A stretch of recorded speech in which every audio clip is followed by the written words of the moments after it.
Fatalo fatu sa pun malo Yesu tato lima tato faola nei tula malo se fua malo le langi mai le yaso aso matango fi neso no fai Yehova tato te oli ma fifi e fatalo fatu tato pokalame so o tato pokalame o Yesu fa malo longa muli atu mo oile i tulai ono le tulai fitu le aso fua se yo le aso faraile ia tato te fa so ai le mtautia me lo fofongia o le atua e mo mole atu fo yo se vai la au e fai ma fa malo longa o tato tino o tato ma fau ai sili o tato nganga pe yo le wing ngo tato pokolame o Yesu fa ia tu lo mana ia te la tu fa long mai ia ngale lei fo il me fai ngalwenga fa ngaina le tu la ma ia ile fa unga e fo le poto e fa so ai ia wa fiong pa ia tato mo o ma fa mangalo lava le ato tangata ono Yesu amen ia vi ele atua fatalo fatu fatonu le tato poklame i le Global Kingdom TV le sunga i le whawhaingainga pasta Mike Beretta ma le whaletua mene nofo i alo e ka le sia fo i le ngata fo i lea o e ka le sia fia le lofa tu noa i Samoa nei malalangi a toa fatalo fatu fo i le tamata tai Bishop Elia Tavai o lofa penana fai pea o ia ma whaamanianga le ngata fo i lea o le au na whaangaina i le atua te tara lava i atua mau whaateleina whaatupuina le whaamalolonga le atua ia a o le mamana fo i o ana fionga e whaasoina i le aso ma le aso ia alofa tele atu i mātou nei mai vai te fo i le ola fo alofa tu noa mo o e le tamā i te tonu fo i o ta pena fo e mo le whelo inga wale Easter Camp o ulumana nei fatalo foi so matu tama o ta pena foi molanga malanga le ni saso le ni va yaso mo ni sila wa fo ile po klame mo ni sila ngalwen fa evangelina ia tama matu tele lo fatele ye ile ngale le ile fa unga ile fa malo longa ta e sau toto Yesu Kristo mga ala mala o tatu ba ai foi ile tele o be singa me pe ma ata o fa penana tatu ai i to yaso po to taimi uka kuwa ai atu iai ia e fata tu ile tu fa Yesu Kristo atu me ia nt fa ia le tatu ulu ia pa penana ia ile angle le le tu pui oe ia masauina ala uma ia nga ia ile fa fa teleina fa malolonga fa teleina pe le poto ma le ata mai awale fa soina ma le launga ina o afionga pa ia le tua ia ta pena fo itina ia ma le utara wo ma le fa inga luenga manisi fa malanga i tutuila i mor camp Easter camp ia talo lava ma ka penana tu ina tu ile tu ina ia ile manuia o le tu i po kalame le ngata fo ile ia fai ma fa manianga fo ile mafutanga le ngata o le mafuta fa tasi o le au fai ngā luenga o le fa nau ina ia maua so tanga fia ma se so tanga oli ma le malama o le tasi o me o le tu o le mafuta fa tasi fellowship o se me sili le on tawe malama mai le tasi le ngata fo ile o le vai o le tangata e whaamalosi e le tangata i o se whaamanianga fo i mo le tangata ia e whai o ia ai so soani ia i le tangata i se whaamanianga olo ia te ia i o le au ngāle o le mafuta whaatasi ni e fiafi i o le whaakuponga tātou po kalame tātou no le a tātou whaasolo loa ma tātou wanga i le upo le tuaro o tātou iai pe le lukalum tā upo e iwa ale o tātou o mai le whai upo se fulu se i o suma le fitu tana masani o le vavenga na fai Yesu Kristo po le fangaina Yesu Kristo le moto tangata amen o le tala noa luka laifa pe ina ua fo ia tumantu o na file sa tatu mai le aso fua le tatu faso ai i le neva yaso la matango neva yaso o sente Yesu Kristo ia ona so o walta inga mai ai matutu unga fa to nunga sa tu ia ina ia awane i fa pe ona me e whaasa po o me i te tau ona lato whai a o alu ni tala inga. E alu la tala inga o whaalongo atu he rota, renga ia nafi, whaalongo kula he rota. I le maka uki o mele tupu mai matala a awe tangata ingo ia Yesu Kristo mongi i tangata. Amen. Nga lako wa aile mata utia ma leo fofongia o mena whai e le tua. O kala le leila ia le mamoli mai e lako. O le tala le manuia le wa fo i mai malako. O le tala le manu malole wo mai malako le la ka kala ko Yesu ke viso ya Yesu ke viso ai mana olo nga mga olo le Yesu ke mai ka ko wo se me tu fu le la nga le yo na olo o ile vai ile fa nua tu fu po ile pati saita o se me ku fu e mau tua e kaure inta ngata ni no fu ai se ele o le mga ongo Yesu ke viso ia maua se lato mafutanga se i lato whaasoa ai i rea mama masa avaku se tala ma whaasoa mai ia soo lena o e tala i tala le i se mea maa nei ana whai e rea tua po ni mori mau testimony ni mori mau i le lato tala inga peitai a o laga ni mele a o Yesu mono so e kama whai e na o la ko e private maua se kaini nga ola ko e mono so se tala e ona so o se ka o vaku se mori mauola i le ngata i lea se i whaai loa ko e so o nei le mata utia o mea na whai e lea tua le lato tala inga ai le i ma whai ona tau fiofe le moto tangata amen whamai wa i loa fo e mako ngaka le mea le wo i Yesu mono so whamai wa kau whai kau muli ai masaidi le langa wako i lo inga i le tala na luka e va ai aku Yesu wa lofa mai una silsila ku le o ia wa lofa o ia kangolo le o Yesu fa atanga ko o mai i amen ke longo o e ke me ke e te mana o ai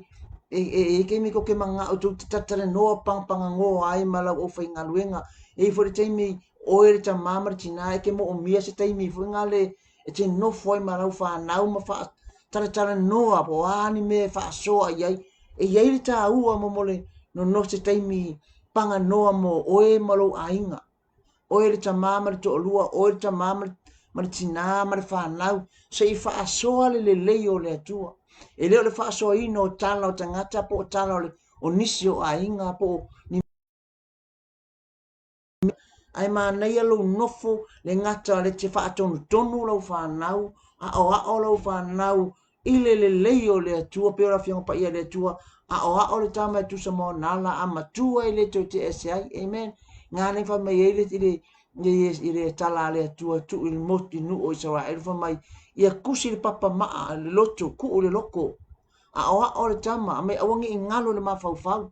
awangi i ngalo ia kusi le pou, ia kusi i le pou, le whaiti to o le whale, once e alu e sei wafo, e wa ai le tulafono, o le keime fo i mai kukongo, e wa ai le tulafono, o mea ia le mana o ai, e mo o mia ai ona mafuta le ta mama le tinama le whanau, se ia au,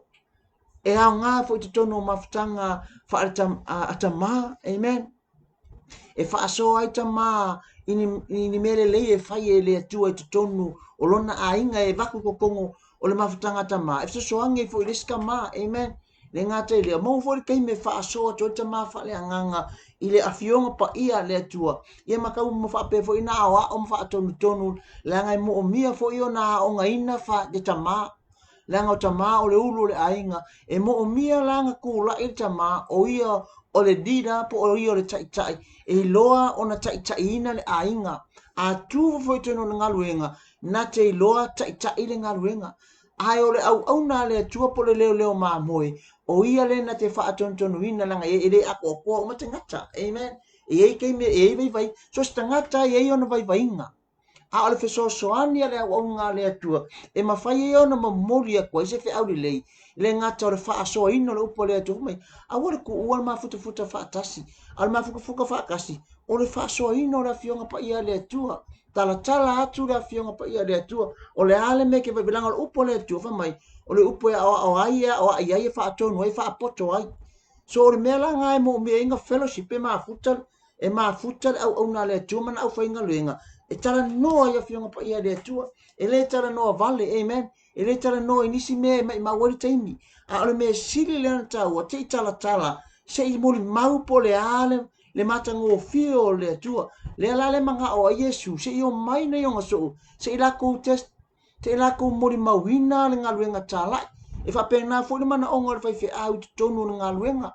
se i o mai le na au fai ngaluenga, se i o mai tama, se i karakara ngoa, ea mai le aso, e ani va venga fai e le atua i tono ai le ani mele lenga fai e le atua nei vai aso a o la fo Yesu amen le ang ole moli mau ole me sili le nga ngai e a e nga lue le moli mau e ta ua me ta ole moli mau mo le stangata amen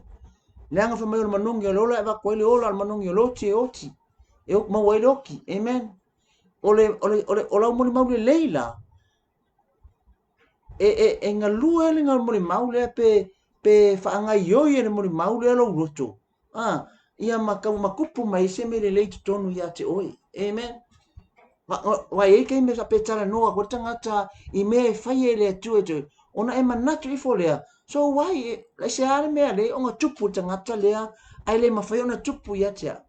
so o mea o le fesili la ngai tupu I fotonu lo loto o I ngai ka ngalu e me e ngai yoi mai ai sa ia happen ne me lea amen au mea ia alanga happen ona ua iai lo tatonunga iai lo fatutuanga iai lo tatonunga ai ngalue mai fo lo loto I le mea le nau iai amen le anga le mea lo loto iai le awala e fai iai amen a o le awala lea o lo sa ili mai ile tua I le moni ma fa maoni o lo loto le alenga fa ka wanga sa miti ka ko I lalo o ao le tua pe ka ku I lalo ka ko I lumo le tua ai sau le tua e ngalue me te tonu o tatu tangata lilo amen le ala manga o Yesu se I mafuka se I momoli mai fe au le se I mai moli maui se I fa ai loa se ngana mai nguko ngo so se I tala mai fofonga ona so me ia nga va ai I le ngaluenga ta la I petai ele I mafai ona tupu le mea lea ai wa va ai aku Yesu wa sili atu le va ai le va sila Yesu ke viso o le fetu leni me tangata ai ke ro me le fetu leni me kangaka o le wa lava le fetu leni me tangata e moli mawina e moli mawa ya Yesu ke viso le ngalu le ngalala male mafatianga le o mai matangata o le manui o le tala inga le nga o maso o Yesu ke viso le ala wo fo I mai ma le tala lea le o kam fai ma moli ma le tala lea ao I le loa ko Yesu ke viso le nga lala ma le nga o I o ne tangata le wa fa pena ona fetu leni mai ala nga feku lengi mai ona wala to va ai I mea sa fai e so o Yesu ke viso le ngata fo ilea le wala to va ai me fai e Yesu le fa amalo longo mai o le launga ino le upu o le tuluina o te moni ma mea fa pena o va venga na fai e tatu ali I faola amen le na wa va ai ko yo me nga ke ai ko ai fa mai tala just pa e lima fe tane le fe tawina tina ia mata mai ti longo winga o le crowd le o mai ma ko kelea ai se a matango fie le alu le tala inga amen me foi la nga ai linga nga le ta o lo tala inga e mau ai nga amen o le o lo tala inga fa me le manongi le ola o mai le ola e o le ola amen o le manongi le mo mia inga ia maua nganga me nga mai Yesu ia Peteru fa mai o ke faia oe ma fai vai tangata ke le ko faia oe ma fai va I le sami fai e moangi ala o faia oe ma fai va mo nganga mo ma lo le atua o le mana onga nga o le kua mo le tangata tala ia maua nganga al ta ua le tala inga ona so le wa va ai ko ai Yesu le o mai a tangata ala la o mai kangaka ale kele o kangaka o lo iai mana onga amen tele o tangata le o mai la o mai e iai mana onga ia vi ia le tua fa mai lo tala le luka le suma le iwa e iwa ona le wo fa solo mai fa mai lo le tala ile sumatasi ua iloa ele moto tangata ona la tau muli atu le ia te ia ona talia le o I latou e ia ua fetala iatu ia te I latou ile malo le atua ma faa malo lo ie na fia faa malo lo ina o le ngā lala le leo mai matangata mankua o le mana ongo Yesu Kristo se I maua se keimi la ke e privacy ai e kalako ke nga o la kou amana so alu o tangata ia ele mafai e Yesu ke viso na tau fia le ale mana ongo le ale mene ie ke longa oi sili ona le mana ole nau ta ingo le fina ngalo o Yesu ke viso o tangata ia ele mana onga tangata la ye le mana onga. Amen. Mea mai Yesu kere sau moe moe ua maua mea. Tere sau moe ua mea tonu. O kere sau moe ua mamai. Ngau sau moe ua matativa. No sau moe ua ngasala. Ngau sau moe ua mamai. Lela mai o kangaka yo mai. O kangaka o le mo mia. Le man ke le mana onga le kokong ya ti lato. Ele ka ofia ila. Ave esa ipo kalame sa po kalame ina. Ele Yesu mona so. Ai fai le fina ngalo le tu kere iske mi kako ke e kako po kalame fa atatia. Amen. E ke mi ka pe tai au walu e le po kalame le ke fu mo tai au. Amen. Ai ma fai ona tu o po kalame ia ona uanga lue mai le nganga o le tua ise alofa ia te oi. Amen. Halaku ka ngaka ki oise mana onga e ma fai ona e tu uina. Ku uinga le manga onga nga oe ai tali le mana onga lea. Amen. Patata inga afa pe nga Yesu kupi. Papi akai au alu lai tutongi le pilo lo wafine lea mo lea onga. Ai saule tangata o le mana onga o le afa fine po le tangata mai. O i la le e mawhai e ona whailau whiriwhiringa le lei. Amen. O i le mawhatau e ona whailau whiriwhiringa. O whea le me ke whaasiringa. O whea le me te whaamomoina. O loa whinge le pili a onga po le akali i lea i le mana onga ua mai. Amen. E kei whapenga umma le ata lea. E ele mana onga o Yesu ke wiso i ona so. Ai ina usava vali me tangata mo, me tangata o le sila ke Yesu o lo iai le mana onga. Ku ul mea sa manatu iai, ai whaile mea o lei au mai e lea tua luna noto. Amen. O lea lofa. Lea le mea siri, me kere manga o kaulanga. Ele o taulanga. Amen. Whamai ia lea kua ia Samuelu ia. Whamai ele o le taulanga. Amen. Ele o mea ngau ke manga o ai. Ele o le manongi, ele o le taulanga. Al whaalongo. Ma ustai. Ma e siri le ustai lo le ngā o le mamoe pua. Ma le whaalongo o siri le taulanga. Amen. A o ka koula, e ke kau ana tātou mawhai, o kako ke wha, kako ke ustai le musmusunga le ngang pa ia. Amen. Tātou te, kako ke whaia le mea o lo whapena o na ngā lue me tutoni a te tātou. Amen. Lea la e peo whakaka inga, o le pili o loa whine, loa e whakula nganga i taun tongi kai au. Ai tū mai ngere ka ngaka o le mana onga, o le mea moni. Mana tū la kai mingi. Wo mai whakasi a maa moe maluko. La le winga tala. Wo mai whakasi a mea mongi me pelo. A o le tangata e yeso ta inga male nganga pa ia. O le tangata e maa futa male nganga pa ia. E mala male le tala noa me le tangata. Amen. Langa wo mai ai fale mea. Amen. Wale fefefe tangata. Wale ofo tangata. Wale mawhai ona fefefe tangata e ta ule suafo Yesu Kristo sa ile i tamawa. Sa ile le mana onga. Amen. Au ka koula o e tato te ilo inga fa mai e o kousu e su e nganga o malava pe mai le atua. A saure tangata e kalangoa mai le afionga pa ia le atua ai ke fa e mawhai onga e ilo ina ma malama pe a fai o e lava se lua sota inga po o le pe ke lua ma futa ma le nganga pa ia. E le mawhai onga e se. Amen. E le mawhai ona fa avale ina oe. Ai langa ele mawhai ona tuuan me ka o le lofa. Amen. Langa fa meitala le atua o le atua o le alofa lava ia a whai o ka koa whanau le atua. E ka kau whainga ngofo le mele ka o le alofa te tonu ia ti tātou. So sometimes e sauer kanga kau whaavalea. Sauer kanga kau whaasise. Te wha ina, te wha ina le alofa ia te oe. I le whai o le mea lea. Amen. Ai a sauas kau whaasise. E mawhai ona e whai e se ngā luenga. Ai awangi e ngalo. Ia e alofa. Amen. Whamai e le aise a fwe pa ule ele. E au noa ma le sila whanga le atua. Whamai e ofo i ulau, tatou lau. E mawhai e le tatou atua. O na whai tau lia. O a mea uma. Whamai o mea whapena o tau langa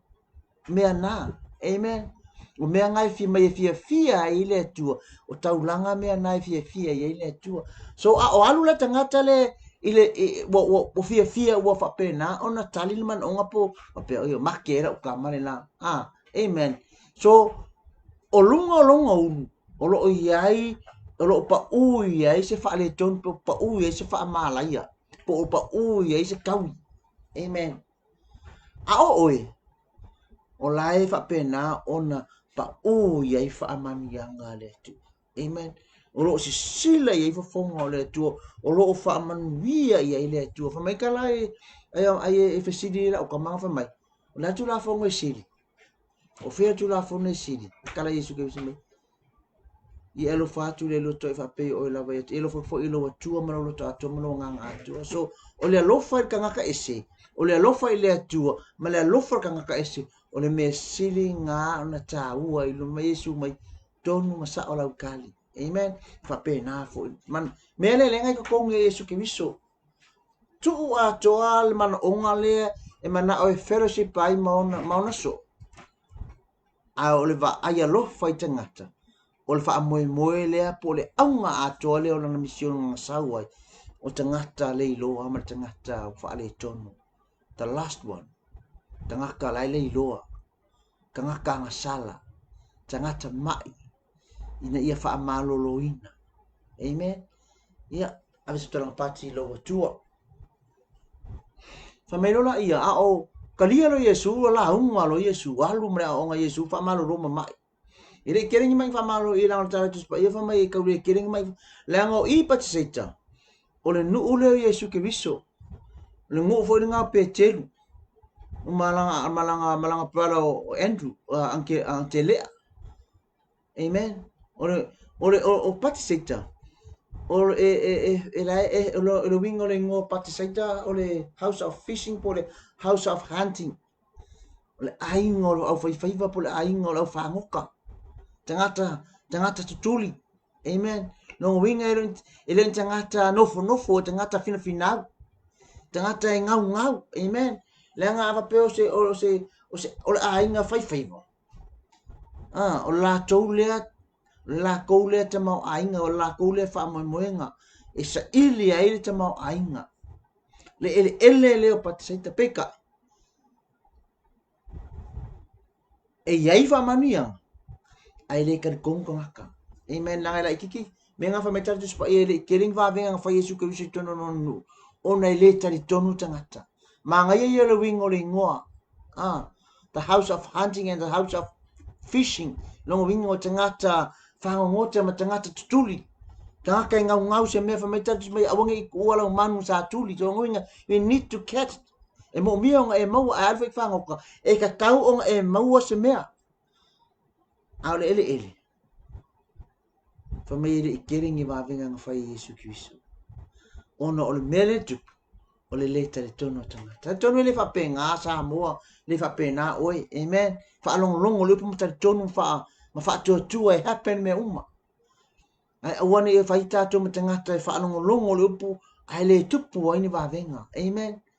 te le tu te mi uma le ya le tu e fa ma oni fo le tu amen ai manga ngi va venga e fai ele ko va venga ma fu me ono ro tu tonu ya te ma lo fa tu ya te amen fa mai la yer kala fa mai wa ummi wa ek fa mai wa pasi ma le wa late afternoon no yo pasi me kal fara kal lima fa mai lo le o so mai master se kaunga o ro ku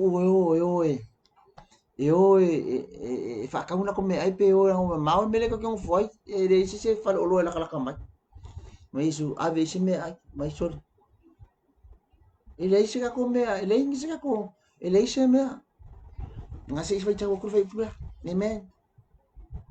o fetala ya to su ko o fetala ya to ina to avane ni me ai ma la to fa mai e le ni ata to me na o are to e lima nga fua mai e lua lau se ilonga matu te o e whaatauni mea e ai ma le nei nu uma amen o le mauri a luka whiaku Yesu ave ese me ai mo nga aware ku ka ka o fanga amen afa mai kala so o Yesu ke biso nga le lima areto lua ia o mo le mau ngā luka o le mo le mau a Ioane ono fai mo si o le lima fai mai ai mai Yesu il kala ale the same story fai mai ko mai ka kai ka ngo se ayo la kangi fa ka wingi la ku me ai ngo wole vale aso ele ke ua mate la ina ila tu fi ai me su awa ko ua o fa ka mai se me le fa pe mai e Filipo mai so le fa pe mai levi lo i na fa mai se lo ngai lua se lo te na ri kom fa inka ko fa ka o me ai mai ele ma onga fo lua se lo te na o te na ri ko kongi lo tanga to ta se fa le tanga o le ile aso e tasi tanga ta leipa pa tanga fa ngaluenga leipa pa tanga fa ngaluenga fanua ile ngal ile taimi lea ile i uteia amen longa winga la se longa a lua se lo te na ri lo ngai lua se la fo yaso kangola vai ya lima lua se lo vai ya lima lua se fulu vai yaso fast fulu vai yaso fa lima lo fulu ya fast fulu vai yaso ko kikia almost kasir ka usanga e fainga luenga tangata ko amor ko pele fa le fa kama kala mai la so amen aba ai la e mo ko kele tangata mai lua se lo te na ri anga singa sina mea ele ma onga ai kawo singa me kali alo ai ole efo ale ma reko yono olo fa penan fa mai Yesu vakse me la ke mai lese me ma ko ke ma wai ele inta tu me fa mai Yesu o ilo lo winga le manga o Yesu le kale ko winga tala Yesu o Yesu ele mo tangata po o yei se olo fa pena ona yei se me ai fo i mene uli fa mai kale lima areto lua ia so lai maua ole ngale ese au tala amen ai ole mele mo moli mai ole afa ingo areto e lima mai e lua nga artusia Ioane ngai kala ngoa mai ai pa mai olo mai oso su ai maua ole ir kama kiki ole ngia aru koko pa ole aru koko por kama kiki mai ole ir kama kiki e lai yang areto e lima mai e lua pa mai lo Yesu au mai a ole mata upo ma reko ngai fa mai Yesu o su e tangata pe e fo i mela ka ele o lo inga ka nga ye a reto nga ma wai a reto mai nga o le tusia Ioane ile mata upo e ono ngai ka uma ye ile ka mai kikilia o le tala lava le ile va venga ile fanga ina Yesu ke riso le moto tangata a le tusia Ioane le mau ile ka mai kikilia pau ale ka mai kiki nga sau malanga me ai al ko kele ta la ka malengo mai nga o mai sa vali amen o le se fo nga vai ngol moto tangata o le ka muli ya Yesu ke viso le ngata o le ka muli o va venga o le fia malolo ai ei fo i tangata ta muli o ngo me ai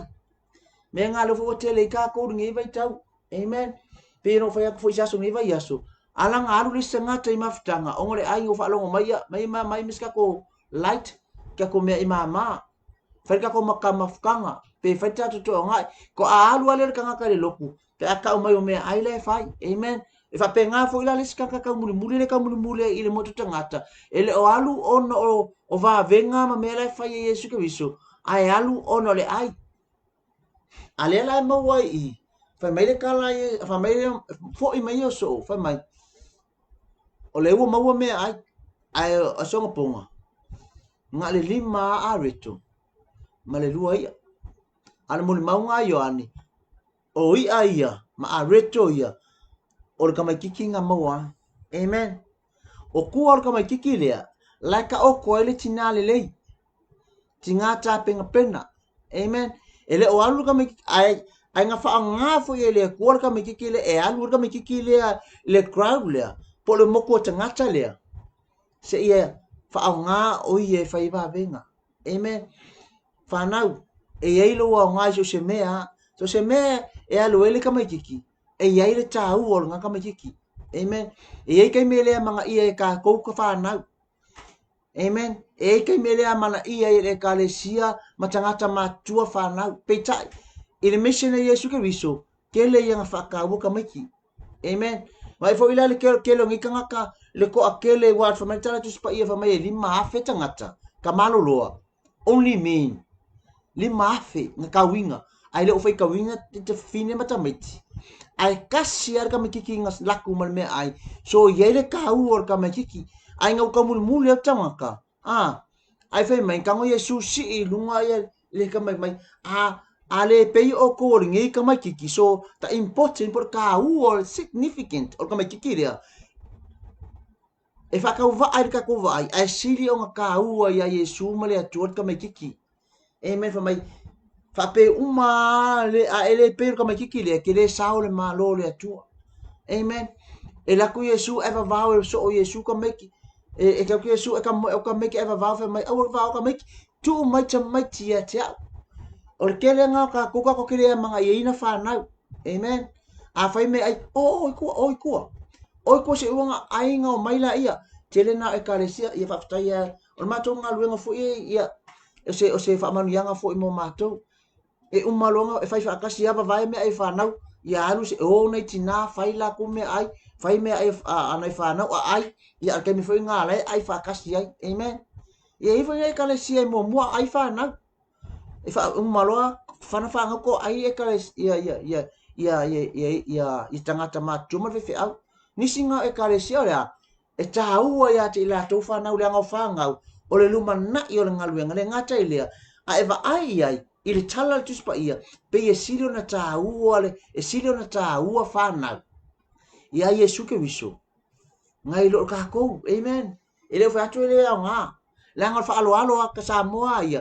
e fa alo e fa e ave me fa alo me talanga spa ave fa alo me ta we fa alo ka ko foi la e pe fa mo mo ia ka ko ma tu ia ka ka ma ku ia ai le manga ia fa na ai ke lo o mai ko nga o lo sa fa i ele ka mai kiki ele manga ia ina tangata ai fa ngai le tu e fa i va venga amen e aka nga ka mai kiki le si alo ko ko le ia manga ia inga ai nga fa nga ai o ngai me ai nga la ku manga ia mo na ka penga son tina mo le mo langa lunch ai nga fa ngai le tu e fa i va venga le mo tu tangata fa maka ia le mo ko ka amen ngai fo e no fo so wa kali e kere ma na ia ina nga fo e ngofo ka makiki i to tono le ekalesia e le o mana ia ina le tangata e le o mana ia ina le ufa ngaluenga e le o manga ia ina tina alo o sa fa e ska makiki o lo o sila ia fo fonga o le atua amen ke roa ia tabita e le ma mo e tabita le vau ile ia manga ia inga e longa ma ile o manga ia kele longa ma ile ia ke se ma fa fo longa ma ia ngale pauli mele manga ia longa ma e ko inga yesi o kama ia o kaua nga o kama la o kaua e la ku ia e la ku ia Samuel e fa au ulo ele e mai o sexual fa ngaule mo sa we fa au e fa matupu e fa solo kama ia lu ma fa mele ko fa mai ese mai ia Samuel o manga ia kingo e fa America la ia ele ko ia Samuel le ai o e ke vai tino tangata e vai tino o te vai roto amen e uma ko kama fa mai ka mai uma mai ka mai ai ko amanga kual ka mikila e le ma mai ia le mai Samuel ele ma fayanga ko fayele ainga ele ma fayanga fayele ka ulang pe ale saru ka male e kero kai mika ko kile amanga e ni so tatu fa na e fo ni so kai mika ko kile ma e ai na yalo ma fa na tonu ngaluenga amen al ka mikinga la ye le mamandu le tua la ye la i fofongo le tua i lungo na tali ba na fini me nga e ta ua ya le tutusa uma le tweeting o fa na tonu ainga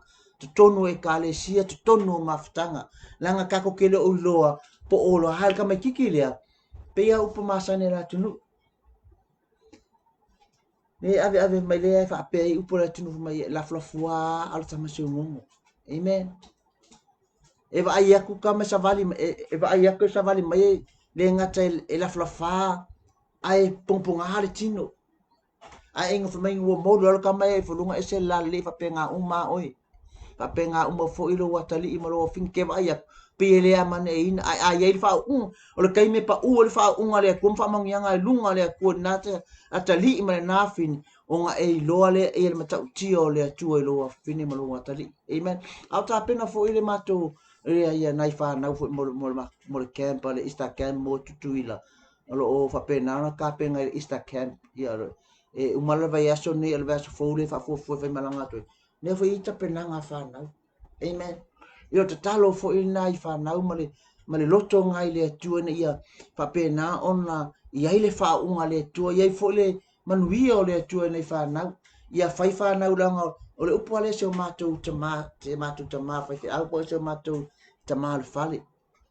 o le a lava se mole mau alo watali o le a lava se pese po se upo tau tala to alo watali o le launga ngā mo oi amen a faingi loka mai o le a lava se upu e kaukala tu ai pe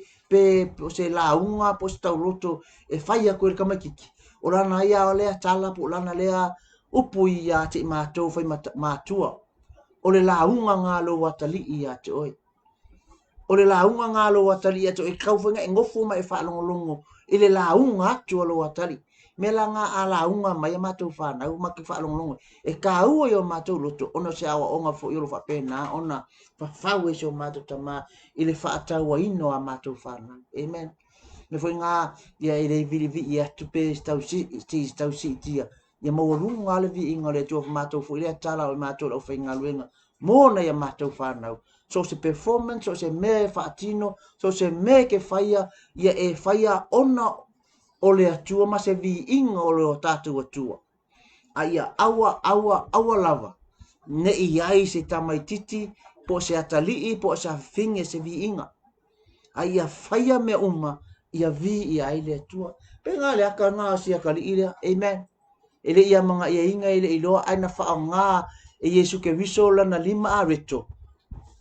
Lua ia, e whai ele vavenga. Amen. Pamelo le tala famai. Amai lola ia. Pamai lola kala Yesu. Fa ngofo lo ilalo. Me ona te pa ele o ia ilunga. Amen. Te pa e mai wa te pa e o ia fa fetai le tua. Me o tofi lo. Ma tu ina atu yo no so. Amen. Ke lo mata ngo fio le fe aule ka mo moli la fia fine. Mana tu or kala Yesu ke biso nga fa yo no so. O awani avese tanga po se to po se tupe po se me yang fa lenta fa so ko le so fu man nafi awoni avese tanga awoni avese se areto awoni avese to awoni se ingi ke iluangi ofutino amen no money le se kupe ai fa mainga le la wo wakala kala le leilea le wo fa tala inga le fa mai ele ai ma se mena matitiva lenga va ai o mailo i wa ya ku ye so lenga va ai va venga ya ngala ko faia amen ma me nga faia le atua ya ke la ko ke me tala inga ai o mai va ku Yesu a mangi me ai amen a mangi me ai fanga tanga taia say prove say hapena ona fa ai lo Yesu ke viso yo na so ole pule male mana lenga ku yai the authority and the power lenga ku yai lela ko fa mi ngoi i se ko fa kali kongo so ia ile melenga la ko wo ai lenga la ko wo e kala lenga la ko wo fa malolo ai mai fa tutuli ai te mon amen le kala inga lenga o amen ale manga ole mana onga le Yesu Kristo le wa ku ia le fa mesu o ifongi me ai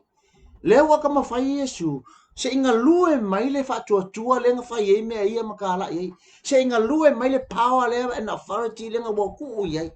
ai ke rol me mali ko i emptia tami o fea a me vesilia ka mai o fea me la ka ku e mai se me so la ma salo e ke mi ka ko ke lo le tua ai ka ko ma salo me venga le nga tupu va venga ya ka ko o ka ko ma salo o le mai o lo wa kali o le mai o lo atali mai lo afingi ai ke fefe ku o ngo lima mai talo ai a o lo ko kala ya le yova rafa yo le yova rafa o lo ala la mele fa mi ngoi me lo fa to le se ifa se fa malolo e lo tali. Amen. O mea ia le manga ole kua inga ia mawhainga exercise. Ele mawhainga ka ngare, ele na ole tātou tau tala ma tātou wha asoa wha mai ole atua, tamau ainga ole atua, o whaivavenga. A ele mawhainga kupu, pe a wha pe tātou kele exercise inga, pe put in action, pe wha ngai oi mai. Lea langa lako wa ai ai, a wha aku Yesu, I fo mea e wha ngai, e wha mai, ele mawhai. Ke ro inga koe wha afo ia Yesu ke wiso ma, wha mai, ora, koe au mai. E ke kaunga lako oso e sui. Fai lo male vavenga. Ai al mero e. Nga koe wha afo ia I limo Yesu. Fa mai leia. A e nga ua ingo avaku I limo Yesu. Fa mai ona te pa ele o iere lang. Ua whawhitai. Ona tofi ai lea. Amen. Kelo oi o ame kako ke maua. O ame o kako maua o tatou lima. Po o lauko kongi po o tupe te maua. O mea o maua e maua. Awane I ngalo ia te oe ona whawhitai ale atua. Amen. Me tala tu pa I o lau langi ma tu mai o a Yehova. So whatever you have. O mea uma lewa e mawanga. Po le vai, po le ki, po le bread. Pe kele pe le kiki. E mo o mia ona e te pa e le langi. Amen. La mea lenga e ke pa le langi. O le kangaka nga au mai al mea le ia te oe. Amen. O le provision nga le kua mo oe. O langa whaasoa nga mo oe. Amen. Mea ngai alenga ngai loa le su. Nga le lima aleko. Lua ia. O le vaaya te ngata. E le lava. Al si sila le atua. That's enough. More than enough. Amen. Ke longa oe kemika ke vaaya kua sori. Ngar se lau kala. So e le lava la le. E le lava fo ila mea ia le la. Ni la fua mo le vaaya so ngai alfa ngau fo. Amen. Au ke poli. Kango I kuu I le atua se lau kala ngai se kango le kua fa upopo. Fa mai au vavai ale. Au vavai ale a reto ma vavai le uloria. Kupu ale fa pe ngā mea le atua fa e pa e kal kongu I le atua. Ai tari tonu I le atua ma le fai vavenga o le atua. E tupu mea yo lima. Amen. E kupu mea yo lima. Alo upo le atua fa mai tupu mea avea. Ua ka koe poloro tatou au ngai se akua e tele atu. Amen. O le whaasoa le atua po le provider le akua ia oe. O le akua whaasoa. Le atua au mai. O le akua le ka ke au ngai ai. E le ima se keimi e short ai lang supply. Amen. Au ka ko vai fo I kaua ma misa le ke vai la langini. Amen.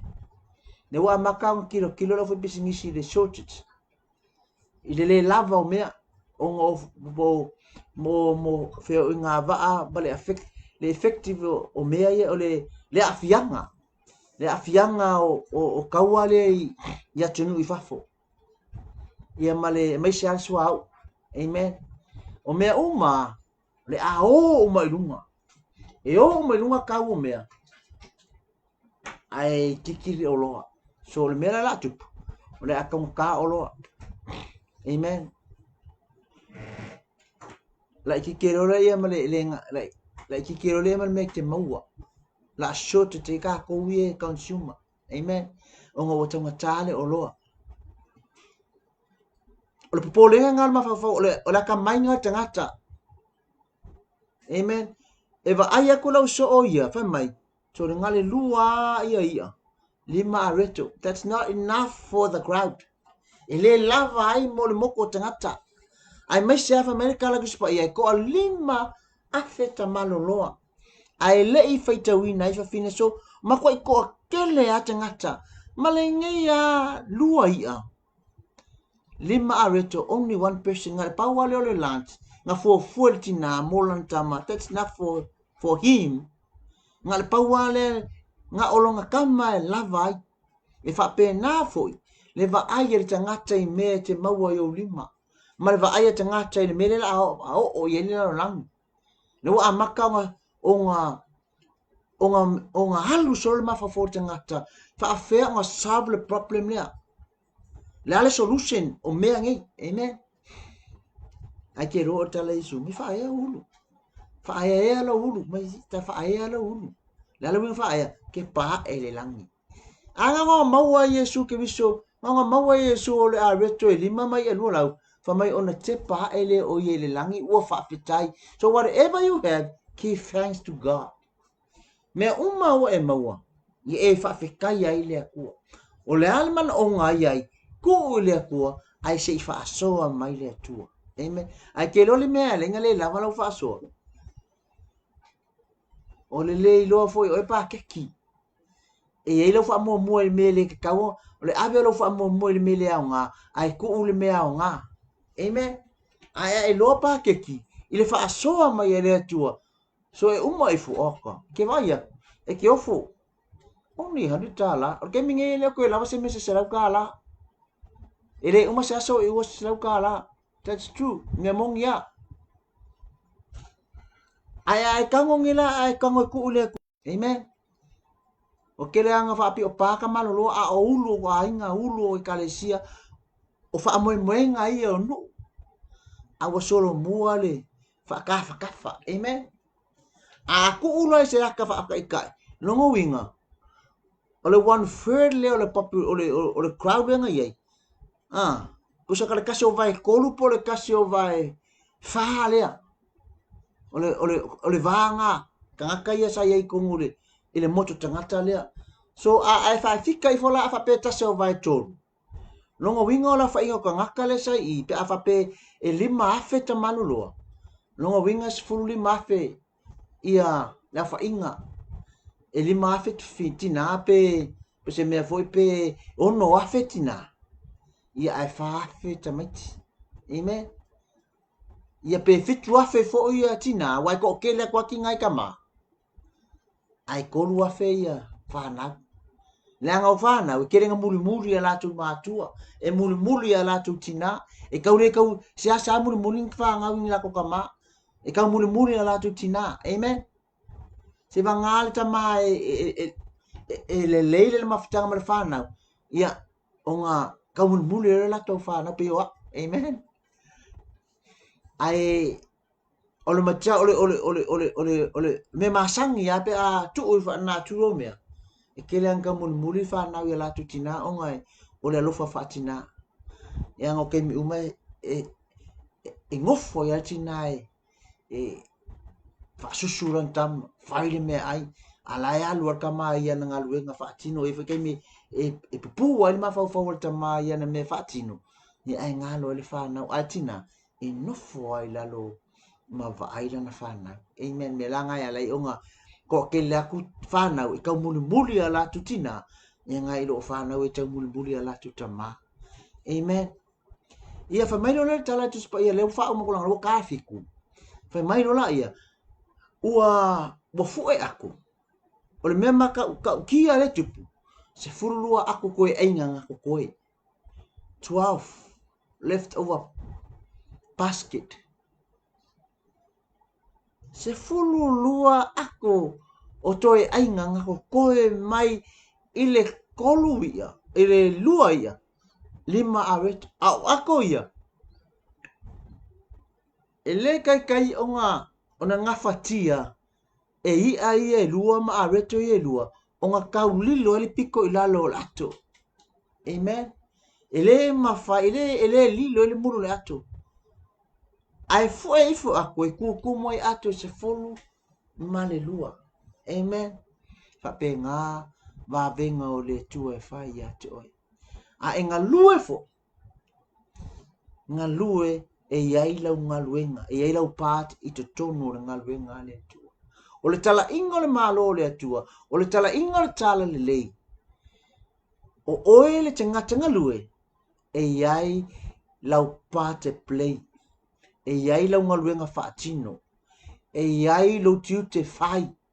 e le ngal to finga ke ngofu ai po to finga na ona e faa mai pa e pai e yai lau pat e play ka ua yo lau pat a o foi la pola ka penga ki sta kem le sila ka ngaka la fa pe ya mai foi kem play alu ku kuila o ko kuila amen a o e alu le kem e yai lau pat e play e yai lau tiu te faatino e yai lau ngaluenga fai e le nga olo walu ke ai Longa lo ke maka ngalo pe ngalo walo ke maka pe moli mawina ia o koulu ko la vope so al pe mo sa kengi kuila amen no we le purpose nga po fa moe le na o le fa moe fai sa ngaloen awange e ku le stangata awange e lafi tu le stangata awange fa nga le stangata e ke e fa pe ola ka le no o le mana onga o le tala inga po le mana onga o le fe aule mo le ko ke o ia fai sa ngaloenga 12 baskets 12 disciples se fululu so se fululu ako kofu ale so